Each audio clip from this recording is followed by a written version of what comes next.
오늘 우리에게 주신 하나님 말씀은 사무엘상 28장 13절부터 25절까지의 말씀입니다.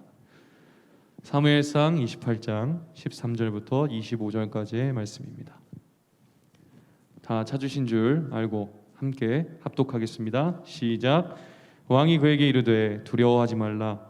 네가 무엇을 보았느냐 하니 여인이 사울에게 이르되 내가 영이 땅에서 올라오는 것을 보았나이다 하는지라. 사울이 그에게 이르되 그의 모양이 어떠하냐 하니 그가 이르되 한 노인이 올라오는데 그가 겉옷을 입었나이다 하더라.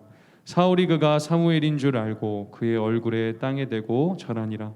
사무엘이 사울에게 이르되 내가 어찌하여 나를 불러 올려서 나를 성가시게 하느냐 하니 사울이 대답하되 나는 심히 다급하니이다.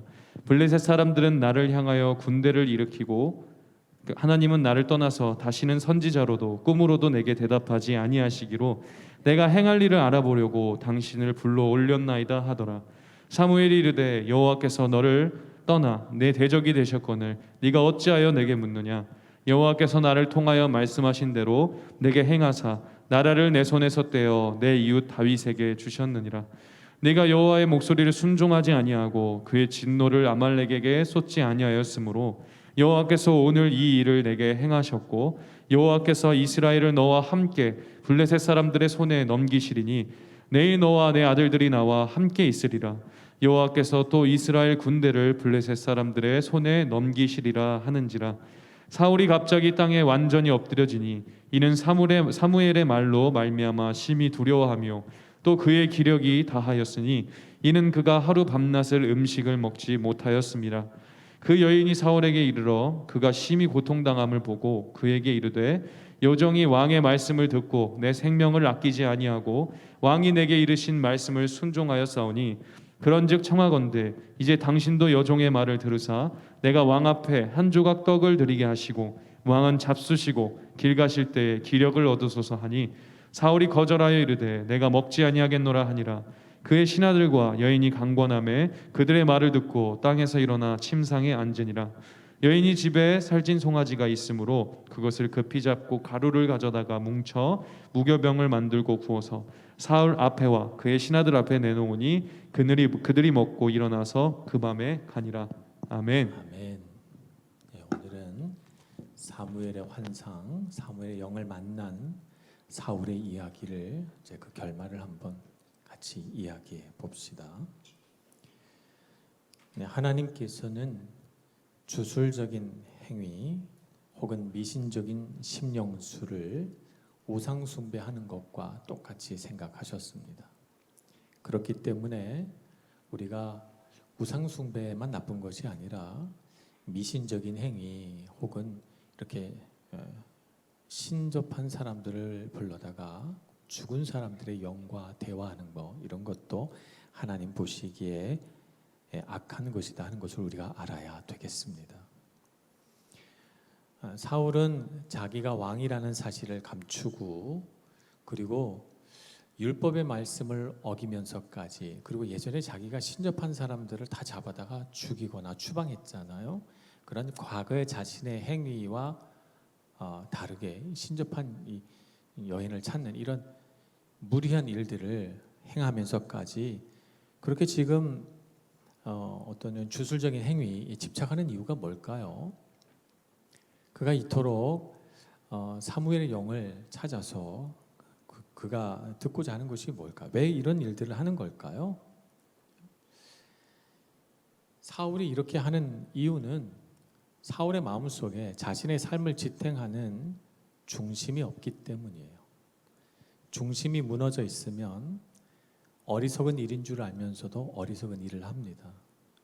삶의 중심이 무너져 있으면 누가 나에게 와서 뭐라고 얘기하면 우리가 그런 사람을 귀가 얇다고 그러잖아요. 남의 말에 잘 넘어갑니다. 마음속에 중심이 없으면 금세 다른 사람의 말을 듣고 이런가 생각하다가 또 그런가 생각해보고 마음이 막 흔들려요. 그래서 그 마음의 중심이 없기 때문에 감정도 그에 따라서 요동칩니다. 그런 자신의 감정이 요동치는 것이 짜증나죠. 자기도 힘들죠. 그러니까 이런 사람은 필연적으로 화가 많게 돼 있어요. 자기 자신에 대한 화인데 그 화를 자기 자신에게 안 내고 누구에게 내요? 다른 사람에게 내요. 그래서 우리는 마음의 중심을 잘 잡고 살아가야 됩니다. 마음의 중심을 잡는다는 건 뭘까요? 마음의 중심을 잡는다는 것은 하나님을 믿고 의지하고 살아가는 것이 마음의 중심이 되어야 됩니다. 그래야만 우리가 흔들리지 않아요. 근데 하나님을 믿고 의지하지 않으면 이 세상의 것은 자꾸 변하고 바뀌거든요. 사람도 마음이 변하고요. 세상의 환경이나 문화도 자꾸 바뀝니다. 이걸 붙들고 살려고 하면 우리는 자꾸 흔들리게 돼 있습니다. 그래서 사울이 지금 블레셋과의 전쟁을 앞두고 있지 않습니까? 마음의 중심이 없다고 보니까 블레셋 군대를 보고 겁이 납니다. 지금 성경 말씀을 보면 블레셋 군대가 몇 명이고 이스라엘 군대가 몇 명이다 서술을 하지 않았어요. 보통 성경에서 이렇게 군대가 몇 명이다 뭐 이런 얘기를 안 할 때는 서로 비슷한 겁니다. 한쪽의 군대가 월등히 많을 때는 반드시 그 군대의 숫자를 표시해요. 예를 들자면 아말렉 군대는 10만 명인데 이스라엘 군대는 3만 명에 불과하더라. 뭐 이렇게 표현을 하는 거죠. 전쟁의 상황이 한쪽으로 확 쏠려 있다. 이걸 표현하면서 하나님께서 이기게 하셨다. 이렇게 표현을 하죠. 그런데 오늘 전쟁을 보니까 블레셋 군대도 몇 명인지 말 안 하고요. 이스라엘 군대도 몇 명인지 말 안 해요. 이것으로 유추하건대 양쪽의 군대는 그렇게 실력 차이가 크지 않다는 것입니다. 그러니까 사울이 이렇게 두려워하는 것은 블레셋 군대는 많고 우리는 적으니 큰일이다 이런 의미는 아니에요. 그냥 블레셋 군대를 보고 겁을 먹은 거예요.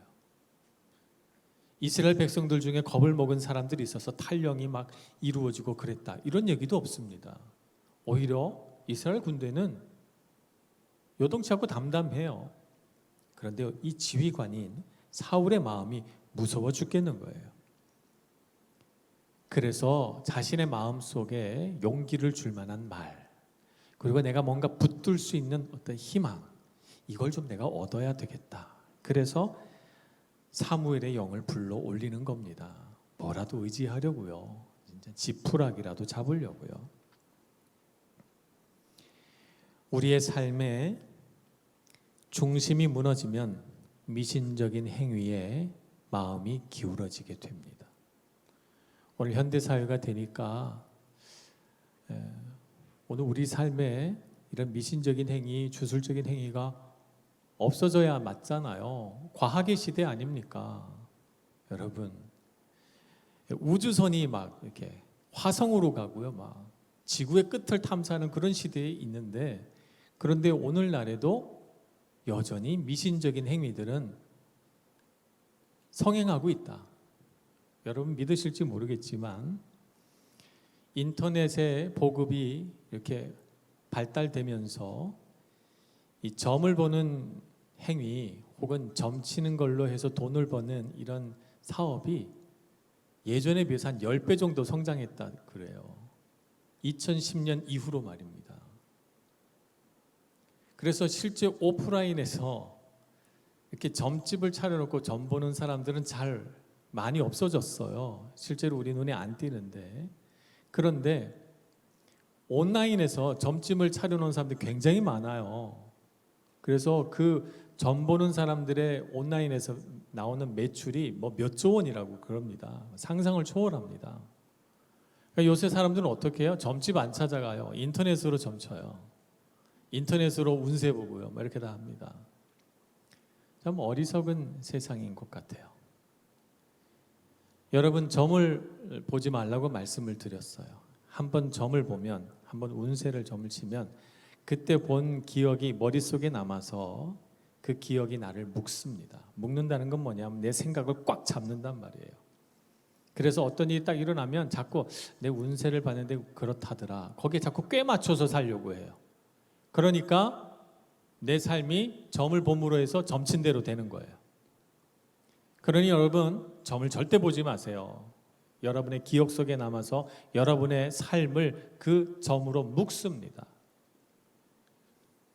또 뿐만 아니라 이 점을 본다는 건 서양에서는 이제 점성술이라고 합니다. 별자리 12개의 별자리를 놓고 점을 치고요. 뭐 타로점이라고 하는 것도 있고, 우리나라에서는 이제 사주팔자, 생년월일 이걸 가지고 생년월일시, 그래서 뭐 8개다. 그래서 사주팔자라고 합니다. 이걸 가지고 점을 치는데요. 이렇게 점을 보는 모든 행위는 무엇에 기인하고 있냐면 결정론에 기인하고 있습니다. 사람의 인생은 태어나면서 결정돼 있다. 이 결정론을 다른 말로 운명론이라고도 합니다. 인생은 결정돼 있다는 거예요. 내가 아무리 발악을 해도 결정된 운명에서 벗어날 수 없다는 거죠. 나는 어떻게 살 것이다. 이미 다 결정돼 있다는 거예요. 그러면 여러분 좀 이상하지 않아요? 여러분 생각해 보세요. 사람 인생이 다 결정됐다면 과거이나 현재이나 사람 사는 모습은 다 결정돼 있으니까 비슷해야 되잖아요. 그죠? 근데 해마다 뭐 이혼율이 올라갔다가 내려갔다가 자살률이 올라갔다가 내려갔다 그럽니다. 결정돼 있는 인생인데 왜 시대에 따라서 이렇게 사람들의 인생이 변합니까? 설명이 안 되잖아요. 결정론이나 운명론을 근거로 해서 살아가면 삶의 의욕이 사라집니다. 내가 열심히 살 이유가 뭐가 있어요? 이미 인생은 결정되어 있는데. 그럼 우리가 해야 될 일은 뭡니까? 내 운세에 맞게 맞춰서 살아가는 거죠. 그거 외에는 할 일이 없는 거예요. 그래서 결정론과 운명론은 사람의 인생의 활력과 활기, 인생을 좀 열심히 살아보고자 하는 모든 의욕을 다 사라지게 만듭니다. 그리고 요행에 의지하게 되죠. 자기 성장이나 자기 개발, 하나님 안에서 믿음이 성장한다, 이런 것은 운명론자에게는 다 쓸데없는 얘기가 되는 것입니다. 여러분, 그러니 운명론을 받아들이지 마십시오. 점 보고 그 점을 쳐서 요행에 맡겨서 인생을 살아보려고 하는 모든 시도를 버리시기 바랍니다. 전능하신 하나님께서 우리 곁에 계셔서 우리로 하여금 불가능한 일이 없게 해주시고, 우리의 한계와 우리 지식과 우리 지혜를 뛰어넘는 하나님의 놀라운 일들을 우리 삶 가운데 일으켜내실 줄로 믿습니다. 그러므로 여러분, 사울처럼 운명론에 빠지면 안 돼요. 어떻게 하면 블레셋과 이길 수 있을까? 사무엘에게 점을 보듯이 도움을 요청합니다. 자, 그런데 여러분, 사울과 사무엘의 관계가 참 뭐라 그럴까요? 아이러니하지 않습니까? 사무엘이 사울을 찾아서 기름을 부어서 한 나라의 왕으로 세웠습니다. 그러니까 사무엘과 사울의 관계는 굉장히 깊은 관계예요. 그죠? 그리고 사무엘이 사울을 위해서 밤을 새도록 기도하고요. 또 하나님의 심판의 말씀도 전해서 하나님이 널 버리셨다, 이렇게 말하고요. 이렇게 보면 참 악연도 이런 악연이 없습니다. 그런데 우리 사울이 사무엘과 어떻게 관계를 맺나 잘 살펴보시기 바랍니다. 사울은 사무엘을 어떻게 대접합니까? 사울은 필요할 때만 사무엘을 찾아요. 전쟁이 벌어져서 제사를 드려야 할 때 사무엘 빨리 와서 제사 드려달라고 찾고, 지금처럼 전쟁이 벌어져서 내가 죽을 것 같으니까 나 좀 도와달라고 찾고 이렇게 합니다. 그런데 사무엘이 정말 진심으로 사울에게 권면한 말, 아말렉 족속을 멸하라신 하나님의 명성을 지키십시오.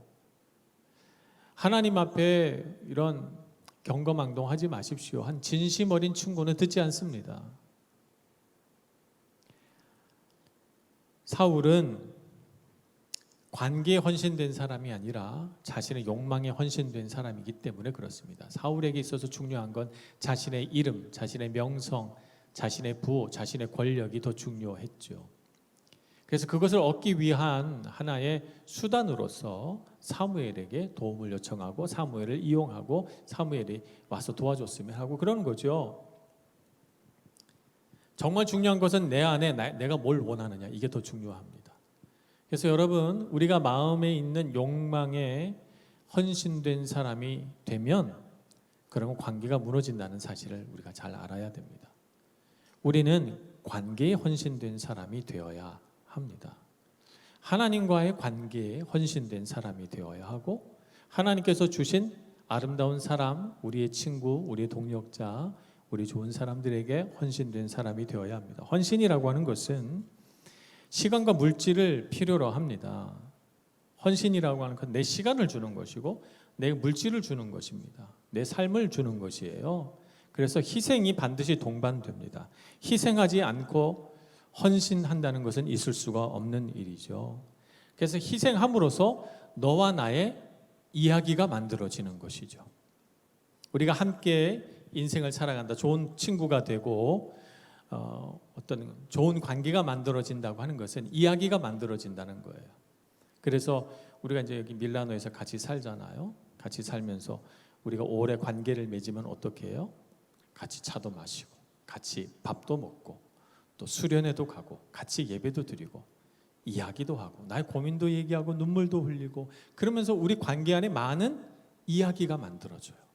그 이야기가 그냥 어떤 목표가 아니라 돈을 얻기 위해서 무슨 명성을 얻기 위해서가 아니라 그냥 관계에 헌신됐기 때문에 내 시간을 주고 내 물질을 줘서 그래서 만들어진 관계가 우리를 아름답게 하는 겁니다. 그 관계, 그렇게 헌신해서 만들어진 관계가 아름다운 것입니다.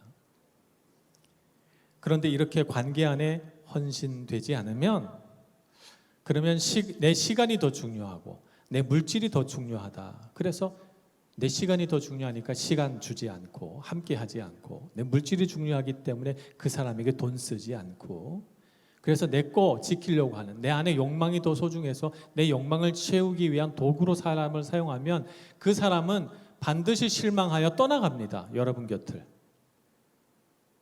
그래서 관계가 자꾸 단절돼 버립니다. 그러니 여러분 관계에 헌신하시기 바랍니다. 시간과 물질을 드려야 됩니다. 하나님께도 마찬가지예요. 하나님께도 시간을 드리고 물질을 드리고 해야 아름다운 관계가 만들어지고 그래야만 그 관계 안에서 하나님과 나의 스토리가 만들어지는 거죠. 그렇게 여러분 아름다운 이야기들을 많이 만들어 가시기를 바랍니다. 관계 안에서 정말 중요한 것은 진실함이에요. 진실함이라고 하는 것이 있어야 신뢰관계가 만들어집니다.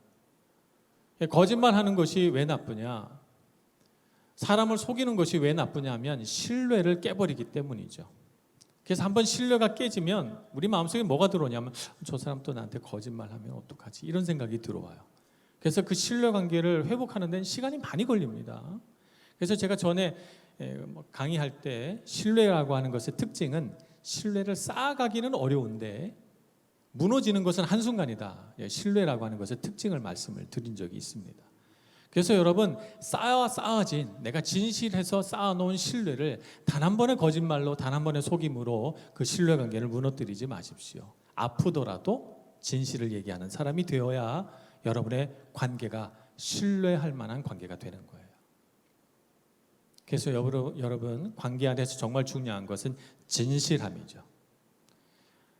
그래서 사무엘이 사울에게 와서 왜 아말렉을 하나님 말씀대로 멸하지 않았습니까? 그랬더니 뭐라고 말하냐면 하나님께 제사 드리려고 살찐 송아지와 양들을 남겨놨습니다. 이렇게 말해요.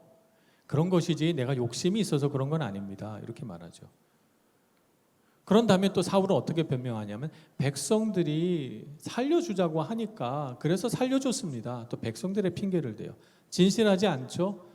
진실함은 뭐예요? 제가 욕심이 나서 제 이름 좀 내려고 그랬습니다. 정말 잘못했습니다. 회개하겠습니다. 돌이키겠습니다. 했으면 아마 사울에게는 기회가 왔을 거예요. 진실함으로 인하여 신뢰관계가 회복이 됐을 거예요. 그런데 그에게는 그런 진실함이 없었기 때문에 하나님과의 관계가 깨어졌고 하나님과의 관계가 깨어지니까 사람과의 관계도 깨어집니다. 그래서 여러분 진실함에 헌신하시길 바랍니다. 진실한 관계를 맺으시길 바랍니다. 제가 이제 가정에서 자랄 때는요, 저희 어머니가 꼭 저의 소지품 검사를 했습니다. 그래서 지갑에 돈이 얼마나 있는지, 혹은 책가방에 뭘 갖고 다니는지 항상 이렇게 조사를 하셨어요. 그래서 저는 그게 익숙한 채로 성인이 됐습니다. 그냥 의당 그런가 보다. 그러면 제가 뭐 숨겨야 할 거 있으면 어떻게 합니까? 절대로 가방에 놓지 않고 절대로 지갑에 놓지 않습니다. 저는 저만의 비밀 장소에다 숨겨놓죠. 어머니에게 들키지 않기 위해서. 제가 결혼을 했습니다. 제 아내는 제가 지갑에 얼마를 넣고 다니는지, 가방에 뭘 가지고 다니는지 관심이 없어요. 열어보지는 않아요. 그냥 저한테 궁금하면 물어봅니다. 지금 돈 얼마 있냐고. 저는 제 아내가 제 소지품을 이렇게 열어보지 않을 거라고 알기 때문에 한 번도 뭘 숨겨본 일이 없어요. 절대로 제 동의를 구하지 않고 뭘 열어보지는 않으니까. 제 아내를 믿죠. 신뢰하는 겁니다. 여러분의 삶에도 그런 좋은 친구, 좋은 동력자들이 많길 바라요. 그래서 여러분 마음이 안심하고 턱 놓고 믿을 수 있는 그런 관계 안에 살아가시기를 바랍니다. 하나님과도 마찬가지입니다. 하나님께도 감추지 마세요. 우리의 모든 연약함, 우리의 모든 서러움, 우리의 모든 그 부족함까지도 다 들으실 준비가 되어 있으신 주님이십니다. 다 솔직하게 이야기하고 잘못한 것은 잘못했다고, 힘든 건 힘들다고, 내가 바라는 것은 바란다고 얘기하시는 여러분들이 되시기를 바랍니다. 관계에 헌신된 사람, 그 사람이 인생에서 승리하는 사람입니다. 자, 사무엘의 영을 불러 일으켰습니다. 사무엘의 영이 와서 얘기하기를 가만 들어보니까요, 두 가지를 얘기합니다. 하나는 하나님께서 사울을 버리셨다. 두 번째는 이제 사울은 물러나고 다윗이 왕이 될 거다. 이 두 가지 얘기합니다. 이 두 가지는 사무엘이 살았을 때도 한 얘기예요. 특별히 이제 올라와서 새로운 얘기 한 거 없습니다. 새로운 거 딱 한 가지 있어요. 당신이 내일 죽을 것이다. 이렇게 말합니다. 당신이 죽어서 내일은 나와 함께 있을 것이다. 이렇게 말하죠. 그래서 사울이 너무 실망합니다. 실망해서 음식도 먹지 않고요, 쓰러져 누워서 일어나지도 않습니다. 그래서 오죽하면 이 신접한 여인이 소를 잡아가지고 음식을 대접해서 일어나라고 막 위로를 합니다. 죽음 앞에서 무슨 위로가 있겠습니까, 여러분? 내일 죽는다는데 무슨 위로가 되겠습니까? 그죠? 죽음 앞에서는 어떤 것도 위로가 되지 않습니다. 참된 위로는 죽음을 넘어선 승리가 있다는 것을 알 때 위로가 됩니다. 죽음이 우리의 끝이 아니라 죽음 너머에 부활이 있고, 예수 그리스도께서 그분의 피로 우리의 모든 죄를 사하셔서 죽음이 끝이 아니라 우리에게는 영원한 생명이 있다는 것을 알 때, 그럴 때 죽음 앞에서도 위로받고 죽음 앞에서 우리가 담대할 수 있는 거지. 이제 죽음은 끝이다 라고 하는데 무슨 위로가 있습니까? 아무 위로도 없습니다. 여러분, 임종을 맞이한 사람 앞에 그 사람이 정말 믿음이 없다면, 부활해서 영원한 삶이 나를 기다리고 있지 않다고 한다면, 죽음이라고 하는 것은 끔찍한 것입니다. 정말 불행한 것이고 눈물을 흘릴 수밖에 없어요. 그러나 죽음 뒤에 우리의 영원한 삶이 있다면 우리는 절망하지 않습니다. 웃으면서 죽음을 받아들일 수 있고 찬송하면서 주님 앞에 갈 수가 있습니다. 여러분, 죽음의 권세가 세상을 덮고 우리에게 위로할 수 없는 깊은 좌절을 우리에게 줍니다. 어떤 위로도 우리에게 통하지 않는 그런 어려움이 올 때 여러분, 하나님을 바라보시길 바랍니다. 죽음 너머의 새 생명을 창조하시고 우리를 영원한 생명으로 이끌어 가실 주님을 바라보셔서 주님 안에서 위로받으시기를 바랍니다. 사람은 위로할 수 없지만 하나님은 우리를 위로해 주실 수 있습니다. 우리 삶 가운데 어려움들이 많아요. 요즘 여러분, 누가 내 마음을 알까? 이렇게 속상한 마음에 품지 마시고 주님께 기도하시기 바랍니다. 주님이 여러분의 마음을 위로해 주시고 만져주시고 소망 주실 것입니다. 주님은 우리의 영원한 생명이시기 때문에 그렇습니다. 기도하겠습니다. 자비하신 하나님, 어려움 속에서 고통받고 있는 우리 하나님의 백성들을 굽어 살펴 주시옵소서. 우리 삶에 어려움이 찾아와도 좌절하지 않게 해주시고 사울처럼 어리석게 하나님을 떠나 살다가 깊은 슬픔에 빠진 인생 되지 말게 해주시고 우리는 하나님을 바라고 부르며 주님과 건강한 관계를 일평생 맺어 항상 소망 있는 삶을 살아가도록 은총 베풀어 주옵소서. 어려움이 왔을 때 오히려 주님을 더욱 의지하게 해주시고 그 어려움들을 벗어나서 자라나게 해주시고 지혜롭게 해주시고 강하게 해주시는 하나님의 은혜를 맛보게 해 주옵소서. 예수님의 이름으로 기도합니다. 아멘.